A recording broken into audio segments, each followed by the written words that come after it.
Jésus est en train de parler sur Jésus a dit, voici, je serai avec vous tous les jours de votre vie. Amen. Voilà, c'est ça le grand thème. Vous savez, tellement nous prêchons l'évangile de Christ. À chaque chose que nous disons ici devant, si jamais tu n'es pas d'accord à la chose, si jamais il y a des doutes, ou si jamais le prédicateur s'est trompé, nous avons cette humilité-là de repasser devant et corriger la chose et retirer voire même la chose. Amen. Voilà. Pour ceux qui n'étaient pas merveilleux, vous vous souvenez, le dimanche passé, j'avais dit, parmi tous les noms qu'on peut citer ici sur terre, il n'y a pas le vrai nom. Il n'y a pas, nous ne connaissons pas les noms que nous allons appeler notre Dieu au ciel. Amen. Alléluia. J'avais dit un truc comme ça. Hein, maman Nicole. Voilà. Nous avons essayé de voir ça pendant la veillée de prière. Tous les noms que nous utilisons ici sur terre, ce sont des adjectifs qualificatifs par rapport à ce que Dieu fait. Et nous avons vu dans les Écritures le vrai nom de Dieu, ça s'appelle la parole. Le vrai nom de Dieu, ça s'appelle la parole. Mais comme qu'il est la parole, pourquoi? Parce que la parole, c'est la brève, c'est le miroir qui nous fait voir Dieu comment il est. L'église aujourd'hui, ici sur terre, si nous voulons voir Dieu, c'est dans la parole, n'est-ce pas? À part la parole maintenant, lorsque nous allons quitter ces corps corruptibles, nous allons être revêtus l'incorruptibilité. À ce moment-là, quand nous allons monter, nous serons tous comme des esprits. Alléluia. Et à ce moment-là, Dieu lui-même, il sait, par rapport à sa langage céleste, comment nous allons lui appeler. Mais le vrai nom de Dieu qui existe, c'est la parole. Voilà pourquoi nous avons lu dans le livre c'était Apocalypse 21. Apocalypse, c'était Apocalypse 21, n'est-ce pas? L'Apocalypse 19, c'était à l'Apocalypse 19 que nous avons lu. Et puis nous avons lu encore, c'était Proverbe. Non, pas Proverbe, nous avons lu, c'était Jean. C'est là où Jésus-Christ dit, je suis venu, je les ai fait connaître ton nom. Nous avons dit que le nom c'était Jean 17, le nom de Dieu c'était la parole. C'est le nom que nous utilisons ici. Nous savons que Dieu s'appelle la parole. Et par rapport à tous les œuvres qu'il fait, il se donne un nom. Quand il guérit quelqu'un, nous pouvons l'appeler éternel Dieu qui guérit. Quand il crée le ciel et la terre, nous l'appelons l'éternel Dieu le créateur, n'est-ce pas? Et quand Jésus-Christ est venu, nous l'appelons Emmanuel. Souvenez-vous, autrefois, il y avait l'arche qui marchait avec le peuple d'Israël. Cette arche-là signifiait que la présence de Dieu au milieu du peuple. Maintenant, il était temps que Jésus-Christ puisse venir, qu'il puisse habiter sur nous. Maintenant, aujourd'hui, le vrai arche, c'est lui-même le Seigneur, il habite en nous. Voilà pourquoi Dieu parmi les hommes, Emmanuel, n'est-ce pas? Dans tous les noms de la Bible, nous l'utilisons ça ici. Pourquoi? Parce que nous sommes ici. Mais lorsque nous allons partir au ciel, à ce moment-là, Dieu lui-même, il sait comment nous allons l'appeler. Amen. Voilà. C'était juste que je voulais mettre un peu éclaircir ces parties-là. Voilà. Donc, si vous avez des questions, n'oubliez pas. Voilà pourquoi nous avons dit, il y aura aussi des séances questions-réponses, si Dieu nous permet, à la fin des réunions de prière. Nous allons nous revenir encore dans cette eau de l'habitude. S'il y a des questions, il faut toujours poser des questions et nous sommes là pour y répondre. Amen. Voilà. Là maintenant, je vais survoler par rapport à ce que j'avais dit le dimanche passé. Parce qu'aujourd'hui, vraiment, je vais entrer dans les détails de toutes les choses. Amen. Voilà. Est-ce que vous pouvez pas nous lire dans le livre d'Apocalypse, chapitre 17. Nous sommes dans le livre d'Apocalypse, chapitre 17. Apocalypse, chapitre 17, verset 15. Alléluia. Voilà. Apocalypse 17, verset 15. Il me dit, les eaux que tu as vues, c'est lequel la prostituée est assise. Ce sont des peuples, des foules, des nations et des langues. Alléluia. Voilà. La Bible est claire. La Bible dit que il est dit les eaux que tu as vues, sur lesquelles la prostituée est assise, n'est-ce pas? Ce sont des nations, des langues, des foules et des peuples. n'est-ce pas? Alléluia. Ici, nous sommes en train de remarquer une chose. Il y a la prostituée, il y a une femme qu'on appelle la prostituée. Il fait quoi? Elle est assise sur de l'eau. Et la personne qui est l'ange qui est en train d'expliquer cela à Jean, il dit que la prostituée que tu as vue qui est assise sur les eaux, il est assis sur des peuples, des foules, des nations et de langues, n'est-ce pas? Nous allons comprendre une chose. Quand il est en train de parler, nous ne voyons pas comme ça les gens physiques, n'est-ce pas, comme toi et moi. L'apôtre Jean ne voit pas les gens physiques comme ça, mais il a vu une prostituée. Cette prostituée-là est assise sur la mer, sur les eaux. Et l'ange lui dit que ce sont des foules de peuples, des nations et des langues. C'est par là que nous allons comprendre que vous allez comprendre cette dame-là représente, si nous montons encore un peu, on est en train de nous dire que tous les habitants de la terre étaient ivres de l'enseignement de cette dame. Est-ce que nous pouvons le lire à partir du verset 2, s'il vous plaît? À partir du verset 4, pardon. Cette femme était vêtue de pourpre et d'écarlate, et parée d'or, de pierres précieuses et des pierres et des perles. Elle tenait dans sa main une coupe d'or remplie d'abominations et des impuretés de sa prostitution. Amen. Allez-y. Sur son front était écrit un nom, un mystère, Babylone la grande, Confusion. la mère des impudiques et des abominations de la terre. Et j'ai vu cette femme ivre du sang des saints et du sang des témoins de Jésus. Et en la voyant, je fus saisi d'un grand étonnement. Et l'ange me dit, pourquoi t'étonnes-tu? Je te dirai le mystère de la femme et de la bête que la porte, qui a les 7 têtes. Alléluia. Et les 10 corps. C'est bon, frère Papi. En fait, nous voulons lire là où il est dit que ils étaient ivres. Nous voulons le lire déjà. Amen. Amen. Vous allez comprendre une chose. On nous parle de cette dame. Cette dame ici représente cette église-là qui est dans la confusion. Cette église-là qui font des choses, que toutes les genres de choses que nous pouvons voir aujourd'hui. Vous allez comprendre les noms église, lorsque la première des personnes qui a utilisé ces noms église, ecclésia, c'était Jésus. Donc, dans la Bible, c'était Jésus. Mais ces noms-là, Jésus l'a pris déjà. Pourquoi? C'était un nom qui existait déjà, on l'utilisait avant. Pourquoi? Parce qu'il y avait des gouvernements, il y avait des gens qui se réunisaient pour traiter les choses de la nation. Et ils appelaient cela l'église. Alors, Jésus-Christ va venir dans le livre de Matthieu chapitre 16. Il va dire, tu es Pierre, mais sur cette roc que je bâtirai mon église. Donc, cela veut tout simplement dire que Jésus-Christ, il a son église avec laquelle nous sommes. Il dit que sur le roc que je bâtirai mon église. Maintenant, vous allez comprendre une chose. Il y a cette prostituée qui est assise sur des peuples, des nations et des langues.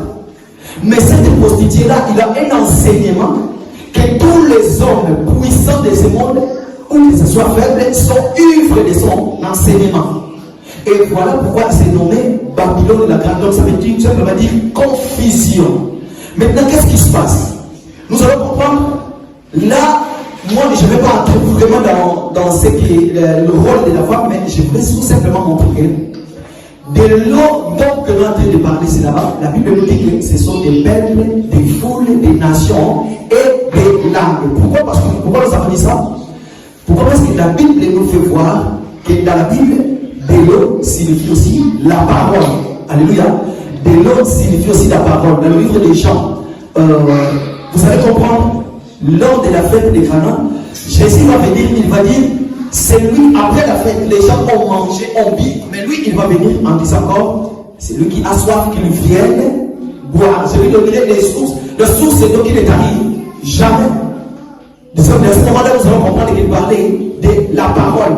Mais vous allez comprendre aussi, dans la Bible, quand on parle aussi de l'eau, c'est par là que nous allons comprendre aussi, la Bible nous parle des peuples, des nations et des langues. Donc ça veut tout simplement dire que dans ce que la Bible nous est en train de nous dire, il y a tous les peuples d'abord, il y a tous les peuples, toutes les foules du monde, que ce soit chrétien, païen, tout qui est dedans. Amen. Vous allez comprendre dans cette dans ces eaux-là que la prostituée est assise. Il y a à la fois la Vierge folle, il y a à la fois la Vierge sage. Maintenant, comment est-ce que nous allons savoir c'est qui est la Vierge folle, qui est la Vierge sage?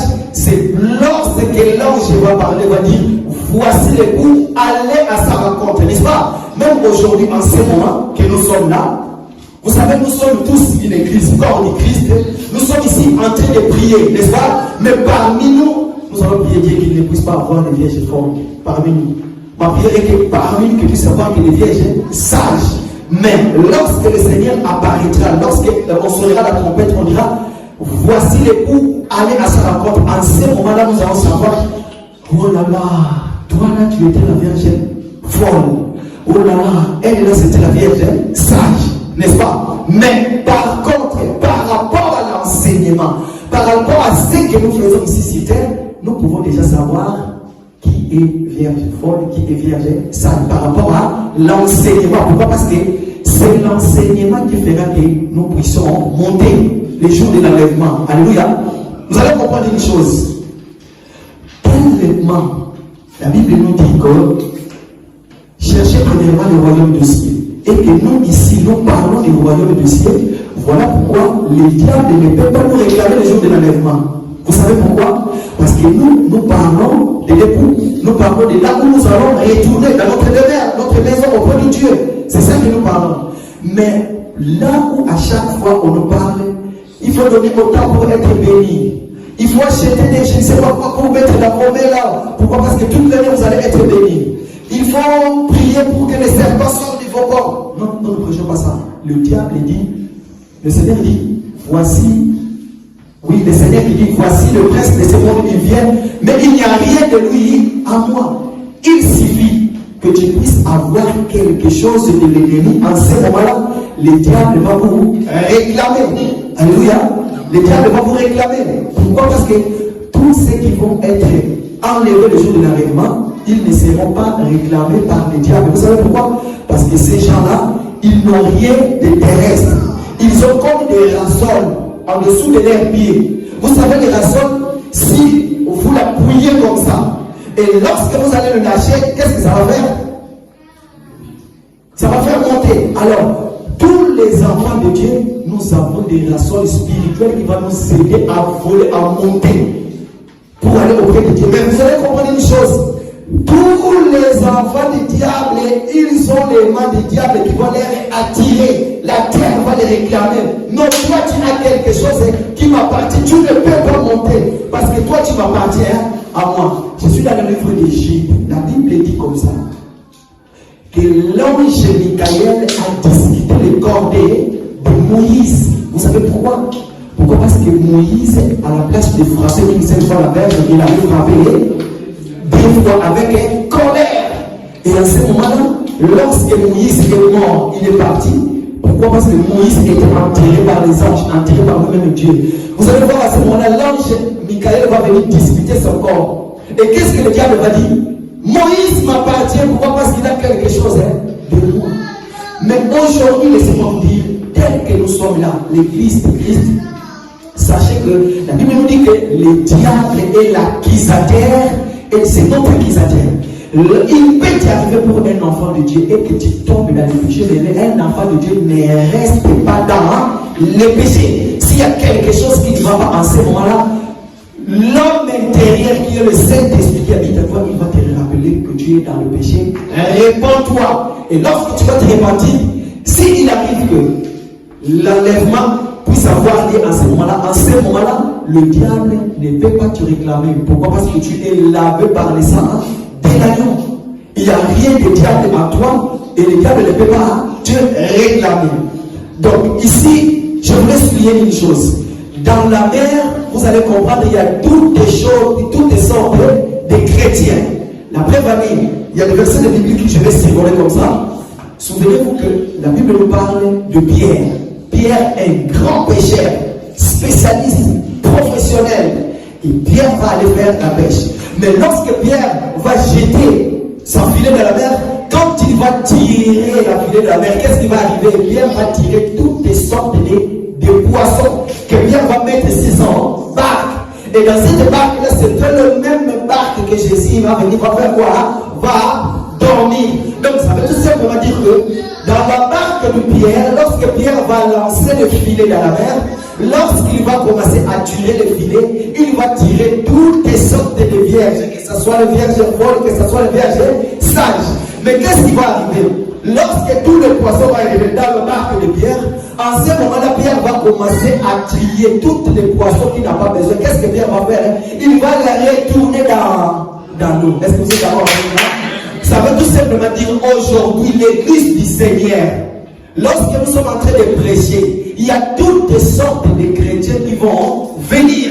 Mais quand est-ce que nous serons ceux qui sont avec nous ou ceux qui ne sont pas avec nous? Nous avons les remarquer à partir déjà de leur façon de faire, de leurs habitudes, tout ce qu'ils font. Et la dernière façon que nous allons savoir s'ils sont avec nous ou ils ne sont pas avec nous, les jours de l'enlèvement. Pourquoi? Parce qu'en ce moment-là, le Seigneur dit, je ne vous ai jamais connu, tout simplement. Laissez-moi bien vous dire que vaut mieux qu'on puisse vous dire, non, toi je ne te connais pas. Par rapport, je ne t'ai jamais connu. Et Seigneur, n'avons-nous pas chassé les démons à ton nom? N'avons-nous pas fait des miracles à ton nom? N'avons-nous pas visité je ne sais pas quoi, les malades? N'avons-nous pas. Mais en ce moment-là, le Seigneur dira, je ne vous ai jamais connu. Voilà pourquoi aujourd'hui, nous allons comprendre une chose. Lorsque Pierre va aller lancer le filet va capturer toutes les sortes de chrétiens. Sachez que le filet aujourd'hui, c'est la parole. Le Seigneur va dire, allez et faites de toutes les nations des disciples. Lui-même, il va dire encore à Pierre, Pierre, désormais, tu ne seras plus pécheur de poissons, mais tu seras pécheur des hommes. À travers quoi? À travers ton enseignement. Pourquoi? Parce que le filet de Pierre représente l'enseignement. Et cet enseignement-là, qui est la trompette aujourd'hui, la trompette est en train d'être sonnée. Pour faire quoi? Pour préparer l'huile et la lampe, n'est-ce pas? La Bible dit que ta parole est une lampe à mes pieds. Pour que la lampe puisse briller, il faut qu'il y ait de l'huile. Alléluia. Alléluia. Est-ce que vous êtes là? Voilà. Donc, comprenez une chose. Lorsque Pierre va lancer maintenant le filet, et que le péché, et que toutes sortes de poissons vont venir sur le bac, Pierre maintenant va commencer à trier. Il va prendre d'autres poissons qu'il n'a pas besoin. Qu'est-ce qu'il va faire avec ça? Il va les remettre dans l'eau. Et quand il va les remettre dans l'eau, maintenant lorsque le Seigneur va commencer à marcher, il va venir, il va monter dans la barque. Qu'est-ce qu'il va faire? Il va dormir dans la barque. Et pendant que la barque va commencer à faire sa marche, qu'est-ce qu'il va? Il va avoir la tempête. Et lorsqu'il viendra la tempête, le Seigneur va se mettre debout, il va se lever, il mettra sa main en disant, la voix le vent, tais-toi maintenant et tout va revenir dans l'ordre. Ça veut tout simplement dire que nous, l'église du Seigneur, nous savons et nous avons été prêchés. Le Seigneur nous a appelés, comme la Bible dit, nul ne vient au Fils si le Père ne fait quoi? Ne lui attire. Tel que tu es là, bien-aimé le Seigneur, laissez-moi vous dire, sache-le que tel que tu es là, tu n'es pas là par hasard. C'est le Seigneur qui t'a fait grâce d'être un enfant de Dieu. Le salut, ce n'est pas par tes propres efforts à toi, non. Ce n'est pas parce que j'ai fait, non. Le salut, c'est par le moyen de la foi. C'est le Seigneur qui appelle. Alléluia. C'est le Seigneur qui appelle. Donc, tellement que nous sommes là, en ce moment-là, nous allons comprendre une chose. Le Seigneur lui-même, en ce moment, il est avec nous, il marche avec nous parce que nous sommes ses enfants à lui. Le moment viendra où il y aura des tempêtes dans nos vies, les enfants de Dieu, il y aura beaucoup de problèmes. Qu'est-ce que le Seigneur fera? Il va dire, il va se mettre debout et il va tendre sa main et que tous les problèmes de nos vies vont rester calmes. Toutes les situations de nos vies vont rester calmes. Alors, qu'est-ce que nous avons dit? Pourquoi nous avons dit que le même mouvement qui était autrefois, avant le commencement du monde, ce sont de mêmes mouvements que le Seigneur est en train de répéter. Pourquoi? Parce que là, nous allons lire maintenant dans le livre de Genèse. Genèse chapitre 1, du premier jusqu'au deuxième verset. Genèse 1, premier verset. Au commencement, Dieu créa le ciel et la terre.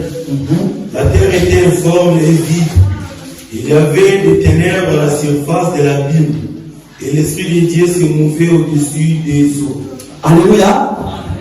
La terre était quoi? Informe et vide. Et l'Esprit de Dieu se mouvait au-dessus des eaux. Bien aimé dans le Seigneur, laisse-moi vous dire qu'avant que vous veniez ici sur terre, vous étiez encore informe et vide, n'est-ce pas? Voilà pourquoi la Bible nous dit de l'autre côté,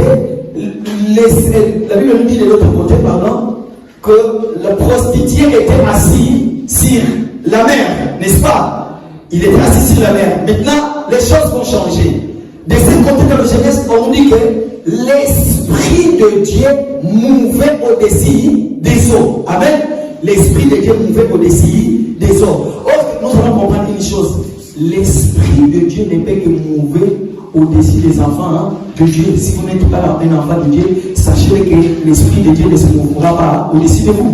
Pourquoi sinon, tout en étant l'enfant du diable, vous ne pouvez pas faire ce que nous sommes en train de faire. Vous pouvez faire prêcher, le diable aussi peut prêcher. Mais l'inspiration, ce qui est les choses de Dieu, il n'y a qu'un enfant de Dieu qui peut les manifester. Voilà pourquoi vous allez remarquer une chose. Je vous une petite parenthèse. Lorsque Moïse va aller devant Pharaon, qu'est-ce qui va arriver? Moïse va prendre sa verge, Moïse va les jeter par terre. Or, Moïse, en faisant cette chose, c'était la recommandation du Seigneur. Ça veut tout simplement dire quoi? Moïse va prendre les serpents, il va jeter par terre. Moïse va prendre la parole, il va le jeter par terre. Qu'est-ce que le diable aussi va faire? Le diable aussi va chercher à faire le même marque. Le diable aussi va copier. Il va copier. Il va prendre des faux serpents, des fausses enseignements. Il va les jeter aussi. Mais qu'est-ce qui va arriver? En ce moment-là, il faut que le serpent de Moïse, qui est un, puisse engloutir tous les serpents de magiciens. Pourquoi? Parce qu'ils ont une mauvaise parole. Ils peuvent passer. Voilà pourquoi je dis. Un magicien aussi peut prêcher la parole de Dieu. Un sataniste aussi peut faire des miracles, mais cela ne vient pas de Dieu. Mais par contre, il n'y a que Moïse qui peut prêcher la bonne parole et que la parole de Moïse puisse engloutir toutes les paroles du diable. N'est-ce pas? Il n'y a que Moïse qui peut le faire. Voilà pourquoi j'ai dit.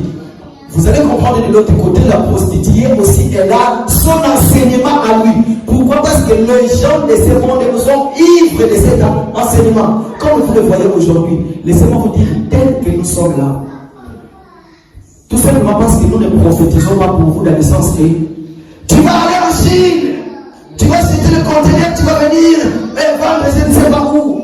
Mais lorsqu'on regarde au fond de ce que tu fais, déjà tu n'es pas le cabis.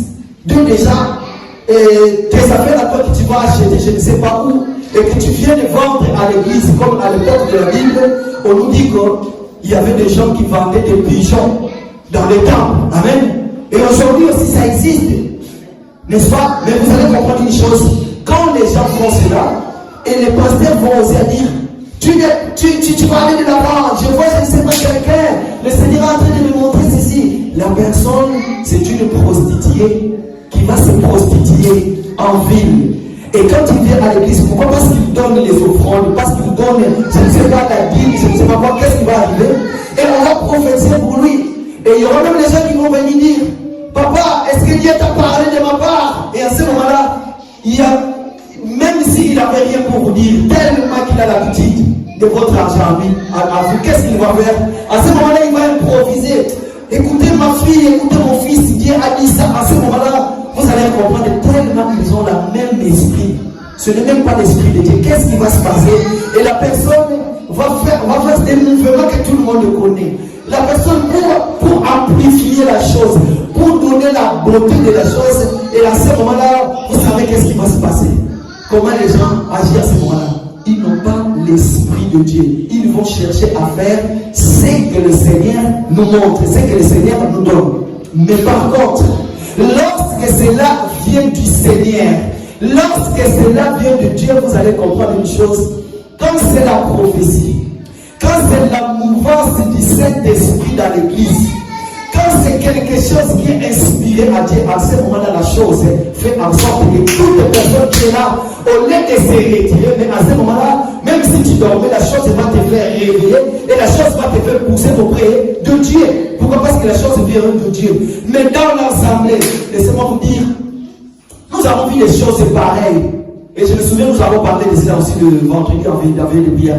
Nous avons vu, soi-disant dans l'assemblée, des esprits, deux personnes, soi-disant, ils sont poussés par les Saint-Esprit, mais ils sont en train de disputer à l'église. Ce n'est pas le théâtre, ça je vous dis la vérité. On a déjà vu ça. Il y a quelqu'un d'autre qui est en train de parler à l'âme, comme on dit, à son tout cas. Il y a l'autre aussi, bonsoir, on va nous parler. En plein écoute, oui, nous avons vu là, frère Badi est là, et la sœur aussi est là. Nous avons vu ça. Nous avons vu ça. Mais quand nous allons nous poser la question, est-ce que vraiment c'était l'Esprit de Dieu? Est-ce que vraiment c'était l'Esprit de Dieu? Pourquoi? Tout ce que nous savons, la Bible dit, quand il y a l'autre qui parle la langue où il prophétise, il faut qu'il y ait l'interprétation. Dieu va nous faire grâce, nous allons parler sur les dons spirituels. Comment utiliser les dons spirituels, que ce soit pendant le culte, pendant le moment de prière, pendant l'assemblée. Amen. Voilà. Donc, tout simplement, je voulais dire que la prostituée aussi avait son enseignement à lui, il avait son peuple à lui. Maintenant, dans ce peuple-là, il était assis. Il y avait aussi les enfants de Dieu qui sont encore dans l'ignorance. Alléluia. Et le problème, c'est quoi? Il faut que ce peuple-là quitte cette position-là, qu'il puisse venir auprès de Dieu, afin que l'Esprit de Dieu puisse agir en eux. Voilà pourquoi la Bible nous dit que l'Esprit de Dieu s'est mouvait. Là, nous allons plus parler des hommes, mais nous allons parler, nous allons dire que l'Esprit de Dieu s'est mouvé sur l'Église. Alléluia. Nous allons dire encore, l'Esprit de Dieu s'est mouvé sur l'enseignement pour donner l'inspiration. Pourquoi? Parce que la parole aussi, il y a d'autres parts dans la Bible, comme j'avais dit, qu'on appelle de la parole de l'eau. C'est lui qui a soif, qu'il vienne boire. C'est lui qui donnerait de l'eau. C'est le Seigneur qui est en train de dire Amen. Donc c'est par là que nous allons comprendre que le Seigneur qui donne la parole. Et nous allons comprendre que c'est lui qui a soif, qu'il vienne boire. À ce moment-là, quand tu viens au Seigneur, le Seigneur lui-même qui m'ouvre au-dessus de sa parole, qui marche au-dessus des autres, il va te donner l'inspiration. Pourquoi? Parce que tu as été mandaté. Tu es revêtu de sa puissance pour parler de lui. Donc c'est par là que nous allons comprendre aujourd'hui que la Bible nous dit que le Seigneur s'est mouvé au-dessus des autres. J'avais dit, sache-le que Dieu t'a connu avant la fondation du monde. Dieu savait que toi, il y aura un moment, tu viendras ici sur terre. Quels que soient les problèmes de ta vie, quelles que soient les situations de ta vie, tu dis, sache-le qu'il y a un jour pour pleurer, il y a un jour pour rire. Si tu as des problèmes dans ta vie, sache-le que le Seigneur que nous prions, tellement notre souhait, c'est de chercher l'amour de Dieu, c'est de parler de lui. Nous avons besoin de toutes choses, nous en avons besoin, mais notre première chose, primo, c'est le royaume du ciel, et le reste, le mari qui est le pour lui-même, il s'en l'occupera. Pourquoi? Parce que la Bible dit que tes désirs à toi reposera sur ton mari. Et nous, tellement que Jésus, il est l'époux. Voilà pourquoi le désir de l'église, c'est pas possible, lui-même le Seigneur. Amen. Voilà. Frère Papi, nous allons lire dans le livre de Marc chapitre 6. Nous allons, Marc chapitre 6, verset 45 à 51. Nous allons comprendre une chose, pareil que l'ennemi est en train de chercher ces versets. Nous allons comprendre une chose.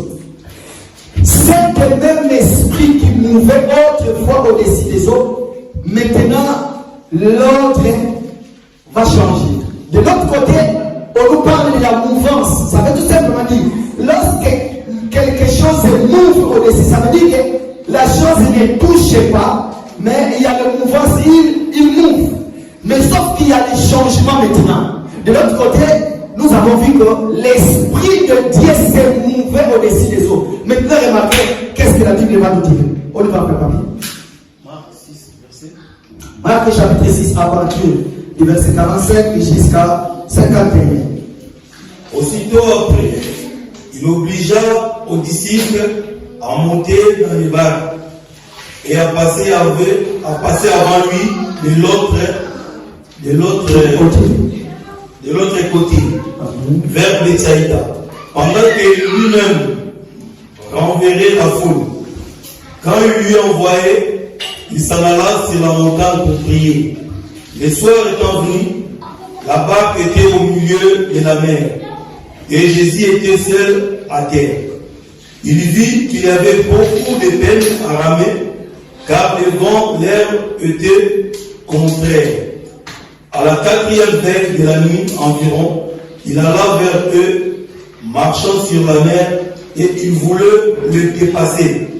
Quand ils vinrent marcher sur la mer, ils crient que c'était un fantôme, et ils poussèrent des cris, car ils voyaient tous, et ils étaient troublés. Aussitôt Jésus leur parla et leur dit: rassurez-vous, c'est moi, n'ayez pas peur. Alléluia. Voilà. Ici, nous allons comprendre une chose. De l'autre côté, la Bible nous dit que l'Esprit de Dieu s'est mouvé au-dessus des eaux. Dans le livre de l'Apocalypse, on nous dit que cette femme était vraiment assise. N'est-ce pas? Donc, il y a 3 mouvements. Premier mouvement, la femme est vraiment assise sur les eaux. Ça veut tout simplement dire que la femme aujourd'hui est assise, comme on dit dans les Kikongo, dans les Binzambi. Comme on dit, il est assis vraiment dans les endroits où, soi-disant, ce sont des églises, mais ce ne sont pas des églises. Pourquoi? Parce que tout simplement, nous allons comprendre leur façon de faire. Leur inspiration ne vient pas de Dieu. Voilà pourquoi cette femme est assise. Elle a établi sa doctrine à lui. On l'appelle des dadis, on l'appelle des pailles, comme on peut l'appeler. Elle a son enseignement à lui, elle a sa doctrine à lui. Elle est celui qu'on appelle le père spirituel de l'assemblée. Elle est celui qu'on appelle les leaders, les leadership, les leaders. Elle est celui qu'on appelle le visionnaire. Mais laissez-moi nous dire que nous avons notre visionnaire, c'est le Seigneur Jésus-Christ. Alléluia.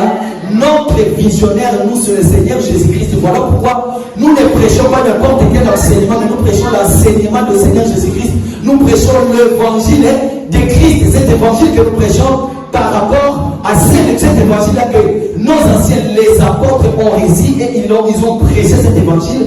Et nous aussi, ce sont les mêmes évangiles que nous prêchons aujourd'hui. Alors, vous allez comprendre là-bas, la prostituée est vraiment assise. Et de l'autre côté, vous allez remarquer une chose, le Seigneur nous fait encore au-dessus des eaux. Mais maintenant, lorsqu'il va venir, qu'est-ce qu'il va faire? Au lieu de mouver, il va changer de position. Tellement que la prostituée est assise sur les eaux. Maintenant, moi, qu'est-ce que je vais faire? Je vais marcher sur les eaux. Je vais marcher sur les diables. Jésus va faire le diable maintenant, son marche bien. Pourquoi? Parce que autrefois la Bible nous dit que le prostitué était assis sur toi. Tu as réussi son enseignement. Tu as fait tout ce qu'il t'a dit, mais aujourd'hui le Seigneur nous dit que voici les prostituées depuis assis sur toi. Maintenant c'est le Seigneur Jésus qui marche sur toi. Voilà pourquoi tu réussis. Voilà pourquoi tout ce que tu fais, tu as réussi. C'est parce que notre Seigneur, il est avec nous. Alléluia. Nous allons tout simplement comprendre que aujourd'hui, bien aimé dans le Seigneur, notre Dieu agit dans le silence. Nous n'avons pas besoin de voir je ne sais pas quoi. Nous n'avons pas besoin de faire je ne sais pas quoi. Vous allez comprendre, il y a un verset de la Bible qui nous dit: un jour les enfants d'Israël, ils ont dit: Moïse, il n'y a que toi qui te parle tout par toi. Nous aussi nous voulons l'écouter. Nous voulons qu'il puisse nous parler. Moïse va aller consulter Dieu. Dieu va dire quoi? Ah bon? Ce peuple devait m'écouter, ce peuple devait me voir. Moïse, descends, fais la purification, nettoie le camp, fais tout ce qui est bien, et moi, le Seigneur, je vais descendre. Et la Bible dit que le peuple d'Israël ont fait tout ce que Moïse a dit. Qu'est-ce qui va se passer? Vous allez voir un moment, il y aura le vent. Les vents vont commencer à souffler. Tellement il y avait de fortes vents, les enfants d'Israël vont dire: oh là là, c'est sûrement c'est Dieu. Il est là à cette vent. Mais par contre, Dieu n'était pas. Après, il y aurait des tonnerres, on dit des caquets, boum! Ils ont dit: non, Moïse, non, vous ne voulez pas que Dieu puisse nous parler. Alors, qui te parle, et toi, transmets-nous la parole, parce que nous ne voulons plus. Mais par contre, Dieu n'y était pas. Et à un moment, il y a eu le silence. Et dans ce silence-là, vous savez quoi? Dieu était en train de marcher sur son église. aider à prier et marcher calmement. Vous savez, laissez-moi vous dire, aujourd'hui, tout le monde peut prêcher. Aujourd'hui, tout le monde peut faire des miracles. Aujourd'hui, tout le monde peut faire je ne sais pas quoi par rapport aux images que nous avons vues. Cette dame-là, maintenant, tout le monde l'utilise. Je ne sais pas comment il fait avec son bras, et à un moment, on commence à prier, et puis là, le bras redevient très bien. Il y a tous des gens de miracles. Ça, ce sont les vents, ce sont les caquets, ce sont les tonnerres. Mais le Dieu que nous prions, il est en train d'agir. Malgré qu'il agit dans le secret, mais il est là, il agit. Vous savez, nous n'avons pas besoin de publier des miracles. Même si aujourd'hui, s'il nous arrive, qu'on nous amène vraiment un paralytique qui tout fait, qu'on le voit comme ça, on prie pour lui et qu'il se met de lui, il commence à manger. Nous allons dire, frère, quand tu vas publier les images, arrête cette partie-là. Pourquoi? Parce que la gloire ne nous revienne pas, mais que la gloire revienne à.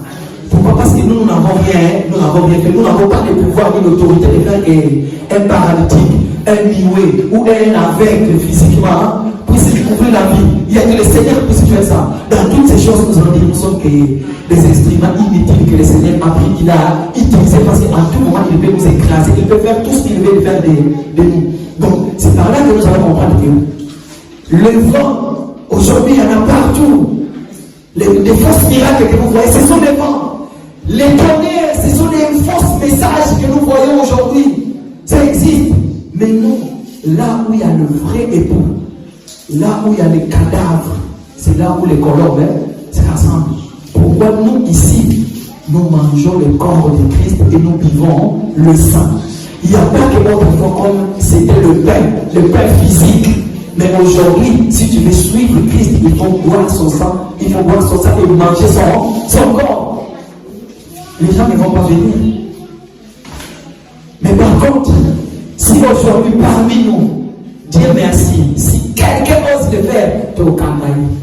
Si vous avez l'esprit de Jézabel, et que vous avez pris je ne sais pas quoi où, quand vous avez passé des voies ici, laissez-moi vous dire, parmi nous, il y a des femmes et des hommes qui ont l'esprit de Dieu.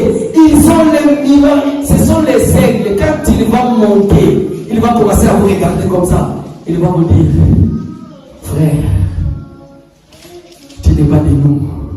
Ces miracles-là que tu fais ne viennent pas de la part du Seigneur.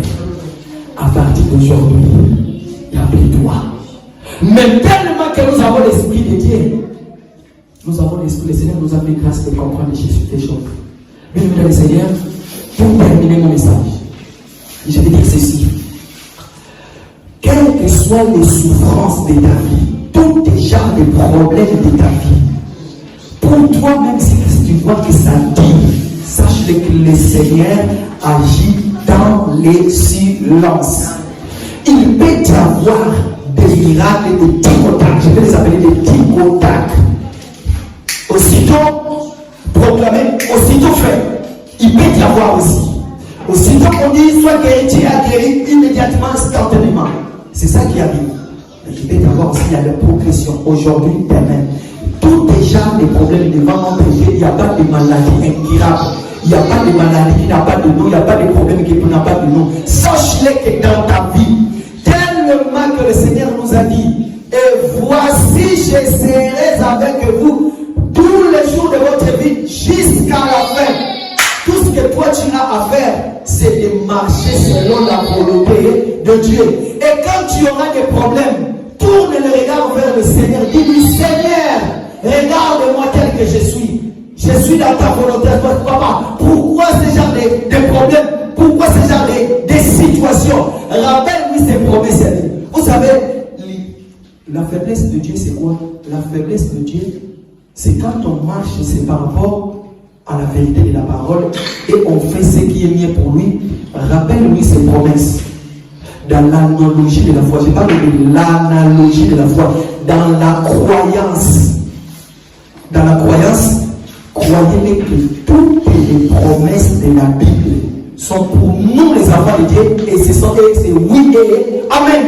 Donc ça veut tout simplement dire que tout ce que nous avons besoin, si tu es dans la volonté de Dieu, si tu veux attendre Dieu, rappelle-lui ses promesses à lui et en ce moment-là, vous allez comprendre que tellement Dieu, quand tu vas lui dire, Seigneur, toi-même tu as dit, voici, je serai avec les jours, tous les jours de votre vie jusqu'à la fin. Le Seigneur lui-même, il se mettra debout, il mettra sa main et tous les problèmes de ta vie prendront fin dans le nom puissant de Jésus. Voilà pourquoi le nom de Jésus, c'est l'unique nom qui nous a été donné pour chasser les démons, pour changer les circonstances de nos vies. Si nous invoquons le nom de Jésus, le Seigneur que nous prions, il est capable de mettre fin à l'arrêt de nos souffrances. Est-ce que nous pouvons nous lever, nous allons prier? Oui, bien-aimé dans le Seigneur, nous allons prier. Tu vas dire maintenant, Seigneur, merci pour ta parole. Merci pour tout ce que tu as fait pour moi. Parce que tu es notre Dieu. Il n'y a que toi qui nous as parlé encore aujourd'hui. Tu nous as rappelé les choses. Voilà pourquoi nous te disons merci. Prions le Seigneur. Alléluia. Merci.